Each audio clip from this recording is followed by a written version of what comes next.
A solar eclipse happens when the moon passes between the Earth and the sun, blocking out sunlight and casting a shadow on Earth. Always pretty cool. The celestial event gives researchers a rare opportunity to learn more about space. Meteorologist Kaitlyn McGrath from our sister station in D.C. gives us a look. When the moon blocks the sun during the eclipse, it will cast a supersonic cooling shadow down on Earth. And this will give scientists the opportunity to study how the atmosphere changes and how that affects us down here on Earth.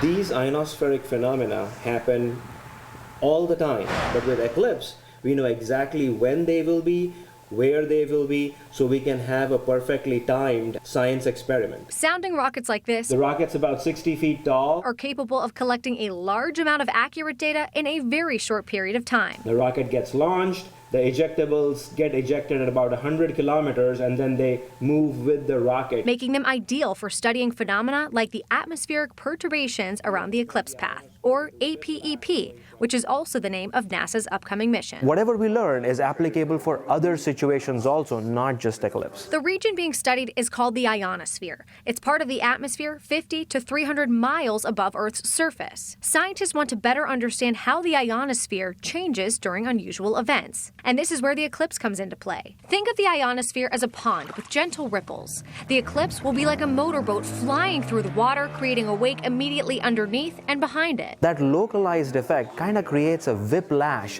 where the ionosphere's plasma density goes down and comes back up rapidly. So why should we care about disturbances like this in the atmosphere? We are an increasingly connected society, radio signals everywhere, and all of these perturbations reduce the strength of the radio signals. The better we can understand it through this type of mission, the better we can make that technology work. Right in there. Prepping for flights like this takes years. There's all of the engineering. We're manufacturing the mechanical components here, what we call the skins. Assembly. So this is taking all the science data from the instrumentation that we're collecting in flight, consolidating that, and then telemetering it back down to the ground, receiving it. And then the testing. We're going to pump a lot of sound and vibration into it that replicates the flight environment and actually goes above and beyond the flight environment. We want to see that break here in the lab rather than in flight. The rockets will be in flight for only 10 to 15 minutes. During that time, they will send back valuable data that can only be collected during an eclipse. This is one rocket. Then the rockets crash into the ocean. Here we have no parachute, we are not doing any recovery,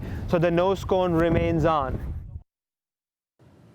And the next total solar eclipse will be on August 12th. NASA predicts it will be partially visible across most of the country.